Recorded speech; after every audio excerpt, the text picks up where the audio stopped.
Hello everyone and welcome to my channel science with call. आज का हमारा topic है जीन। तो जो जीन है, कैरेक्टर्स है, ट्रेट है, लोकस है, अलील के टाइप आज हम इस वीडियो में कवर करेंगे।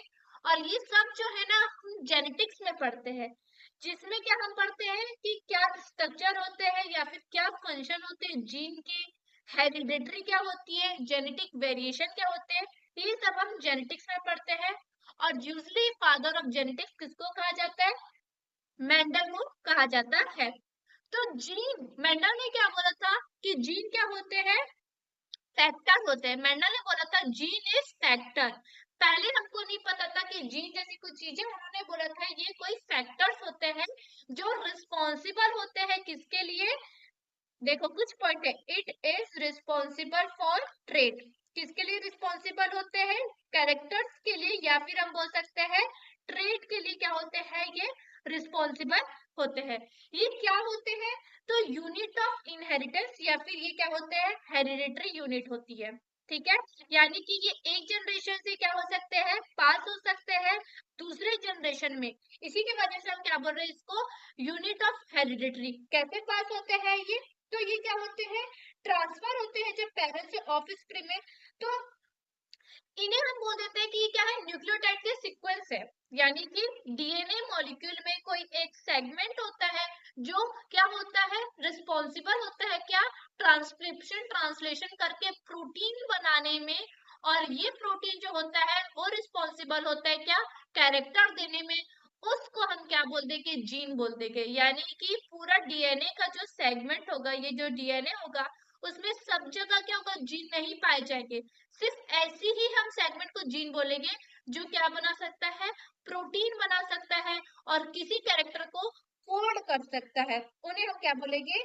जीन बोलेंगे। ठीक है, तो इसलिए हम जीन को क्या बोल सकते हैं? ये स्मॉल फंक्शनल पार्ट होता है किसका? डीएनए का। या फिर हम बोल सकते हैं डीएनए का स्मॉल सीक्वेंस जो कि रिस्पॉन्सिबल होता है क्या देने के लिए? कैरेक्टर देने के लिए। समझ में आया? यानी कि ये ट्रांसलेशन और ट्रांसक्रिप्शन करके प्रोटीन बनाएगा, उससे एक पर्टिकुलर कैरेक्टर क्या होगा? उससे एक पर्टिकुलर कैरेक्टर क्या होगा? कोड होगा। ठीक है, यानी कि वो रिस्पॉन्सिबल होगा जीन कैरेक्टर के लिए। पहले माना जाता था एक जीन एक कैरेक्टर, यानी कि एक जीन क्या होता है? सिर्फ और सिर्फ एक ही कैरेक्टर को कोड करता है। किस तरीके का एग्जांपल हम देख सकते हैं? समझ लो, जो हेयर कलर हम देख रहे हैं या फिर हम आई का कलर देख रहे हैं, ये किसकी वजह से है? जीन की वजह से ही है। ठीक है, तो gene is a unit of hereditary. ये जो जीन्स होते हैं ना, इन्हें बोला जाता है कि ये कैसे अरेंज होते हैं आपके? एकदम बीट्स जैसे क्या होते हैं? डीएनए में देखने को मिलते हैं। जैसे कि हम चोटी बनाते हैं, उसमें क्या करते हैं? छोटे बच्चे को हम क्लिप, एक गोल सा क्लिप होता है, उससे हम क्या कर देते हैं? उनके स्टाइल बनाते हैं। तो उसी तरीके से बोल देते हैं कि ये कैसे दिखते हैं? एकदम लीनियर वे में दिखते हैं कि एक क्या है? तार में लगे हुए बीड्स है। समझ में आया? और ये जो जीन होते हैं वो क्या होते हैं? रिस्पॉन्सिबल होते हैं किसके लिए? कैरेक्टर्स के लिए। तो चलो देखते हैं अब कैरेक्टर्स क्या होता है। तो अगर हम बात कर रहे हैं कैरेक्टर्स की, तो कैरेक्टर्स क्या होते हैं? ये आपके फीचर्स होते हैं, यानी कि जो लिविंग ऑर्गेनिज्म में फीचर देखने को मिलते हैं कि वो क्या है? वो क्या है? गोरा है, या तो फिर बहुत ही ज्यादा क्या है? लंबा है, या तो फिर क्या है? एकदम ज्यादा छोटा है। तो ये कैरेक्टर्स हमको देखने को मिल रहे हैं। उसकी हाइट हमको देखने को मिल रही है। उसकी हमको क्या देखने को मिल रही है? हाइट हमको देखने को मिल रही है। या तो फिर आप बात कर सकते हैं आईज हमको देखने को मिल रही है ना? ये सब जो डिफरेंट तरीके की कैरेक्टर्स होते हैं जो एक इंडिविजुअल में देखने को मिलते हैं, या फिर डिफरेंट तरीके के जो फीचर होते हैं जो हमको इंडिविजुअल में देखने को मिलते हैं, उन्हें हम क्या बोलते हैं? कैरेक्टर्स बोलते हैं।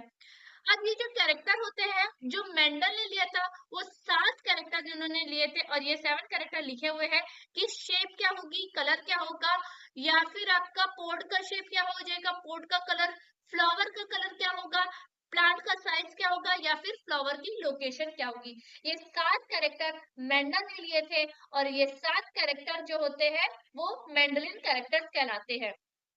अब हम बात करते हैं ट्रेट्स क्या होते हैं। तो ट्रेट्स यानी कि जो कैरेक्टरिस्टिक्स होती है इंडिविजुअल की, यानी कि वो क्या है, टॉल है। कोई क्या है, अमिताभ बच्चन टॉल है, उसकी वाइफ क्या है, एकदम डॉर्फ है ना। तो अमिताभ बच्चन क्या हो गया, टॉल हो गया। या तो फिर एक होता है आपका डॉर्फ, है ना, टॉल हो सकता है या डॉर्फ हो सकता है। किसके बारे में, हाइट के लिए, हाँ कि नहीं। साइज, या तो सॉरी क्या बोलते हैं वो, सीड का शेप, सीड का क्या होगा, शेप की अगर हम बारे में बात करेंगे तो वो राउंड हो सकता है या तो फिर रिंकल्ड हो सकता है। ठीक है, जो हाइट और शेप है सीड का वो कैरेक्टर्स है, ये क्या है, कैरेक्टर है। टॉल, ड्रॉप, राउंड, रिंकल्ड, ये क्या है, ट्रेट है। तो ट्रेट और कैरेक्टर एक ही चीज है, लेकिन थोड़ा सा डिफरेंस है उसमें, समझ गए। यहाँ पर देखो, जो मेंडल ने 7 कैरेक्टर लिए थे, उस बेसिस पे आप देखोगे तो ये क्या होगा, येलो और ग्रीन कलर का क्या हो जाएगा, शेड के कलर। शेप के बारे में बात करें तो राउंड या फिर रिंकल हो सकते हैं। पॉड के शेप क्या हो सकता है, इन्फ्लेटेड या फिर कॉन्स्ट्रिक्टेड हो सकता है। और कलर में भी डिफरेंस, फ्लावर के कलर में भी डिफरेंस हो सकता है। ऐसे ही 7 उन्होंने कैरेक्टर लिए और 7 उनके ट्रेड देखे गए, समझ में आया। अब हम बात करते हैं किसकी, लोकस की। तो जीन जो होते हैं वो एक स्पेसिफिक लोकेशन में पाए जाते हैं, क्रोमोसोम्स होते हैं। यहाँ पर समझ लो ये क्या है, क्रोमोसोम्स है, ठीक है, ये क्रोमोसोम है। इसमें क्या होगा, एक पर्टिकुलर जगह पे ही क्या होगा, जीन पाया जाएगा। और ये जो जीन होंगे ना, जिस लोकेशन पे पाए जाते हैं उसको हम क्या बोल देते हैं, लोकस बोल देते हैं। यानी कि ये क्या होती है, स्पेसिफिक प्लेस होती है क्रोमोसोम में जो कि ऑक्यूपाइड करता है क्या, अलील।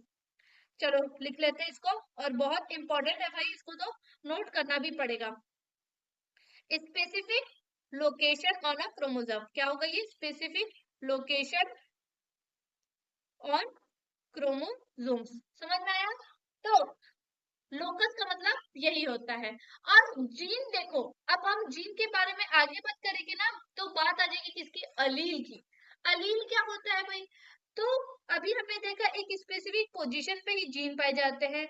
जब अलील हम जब क्या बोलेंगे, जब होमोलोगस क्रोमोसोम्स में सेम लोकस में जीन के अल्टरनेटिव मिलेंगे, किसके अल्टरनेटिव, या फिर वेरिएंट बोल सकते हैं, या तो फिर हम उसको अल्टरनेटिव बोल सकते हैं।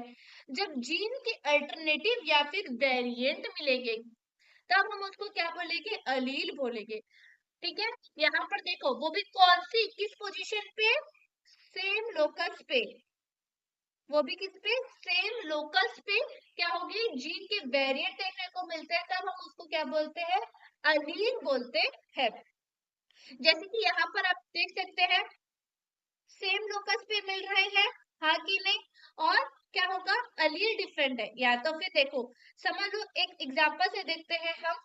हाइट है, हाइट के लिए क्या होगा, या तो फिर ये टॉल हो सकती है या तो फिर ये डॉर्फ हो सकती है। हाइट के लिए जो एक जीन रिस्पॉन्सिबल है, उसके सेम लोकस पे क्या होंगे, उसके हमको अल्टरनेटिव फॉर्म अलील देखने को मिलेंगे। जो टॉल के लिए होगा वो अलग होगा और डॉर्फ के लिए क्या होगा, वो अलग होगा। यानी कि ये अल्टरनेटिव फॉर्म है एक ही जीन के, उसे हम क्या बोल देंगे, अलील बोल देंगे। अब अलील भी क्या होते हैं आपके, दो तरीके के होते हैं, या तो फिर डोमिनेंट होके या तो फिर रिसेसिव होके। देखो दो फॉर्म हो सकते हैं, या तो फिर डोमिनेंट हो सकता है या तो फिर रिसेसिव हो सकता है। हमको पता है अलील क्या होते हैं, आपके अल्टरनेटिव फॉर्म होते हैं जीन के। एग्जांपल हम देख लेते हैं क्या, हाइट का। ठीक है, अगर हम बोले कि हेट्रोजाइगस कंडीशन पर भी क्या होगा, या तो फिर जब हाइट क्या होगी, टॉल होगी, तब क्या होगा, ये तो इस तरीके का हमको जीनोटाइप देखने को मिलेगा। ठीक है, अब जो जीनोटाइप है फिनोटाइप है, हम उसको नेक्स्ट वीडियो में क्या करेंगे, एक्सप्लेन करेंगे। हाइट यानी कि हम क्या बोल रहे हैं, जब टॉल होगी तब ये दो तरीके का जीनोटाइप देखने को मिलेगा। और जब डॉर्फ होगी या तो फिर डॉर्फ होगी तब क्या होगा, हमको कैसे तरीके का जीनोटाइप देखने को मिलेगा, सिर्फ ऐसे। तो क्या डिफरेंट होता है, डोमिनेंट में क्या होता है, हेट्रोजिगस कंडीशन पर भी क्या होगा, ये सिंगल अपना एक्सप्रेशन दे सकता है, तब हम उसको क्या बोलेंगे, डोमिनेंट अलील है।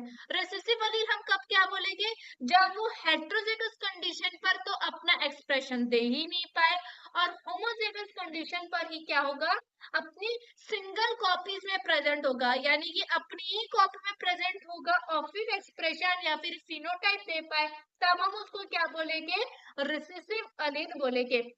यानी कि दोनों ही पेरेंट्स से जो आएंगे ना, ये दोनों ही पेरेंट्स से रिसेसिव आए और ये क्या हो जाएंगे, फिर एक्सप्रेशन देंगे किसका, हाइट का। वो हाइट कैसी होगी, डॉर्फ होगी, तब हम उसको क्या बोलेंगे कि ये रिसेसिव अलील है, जो कि एक ट्रेट का एक्सप्रेशन दे रहा है, वो भी कैसा ट्रेट है, रिसेसिव है। समझ में आया। हम जो लोअर केस इटैलिक्स में डेजिग्नेट करते हैं अलील फॉर रिसेसिव यानी कि स्मॉल टी, और हम अपर केस इटैलिक्स में क्या करते हैं, डेजिग्नेट करते हैं फॉर डोमिनेंट ट्रेट यानी कि क्या आपका कैपिटल टी। समझ में आया। ये होता है आपका रिसेसिव और डोमिनेंट के बारे में। For next video please subscribe and like and updated.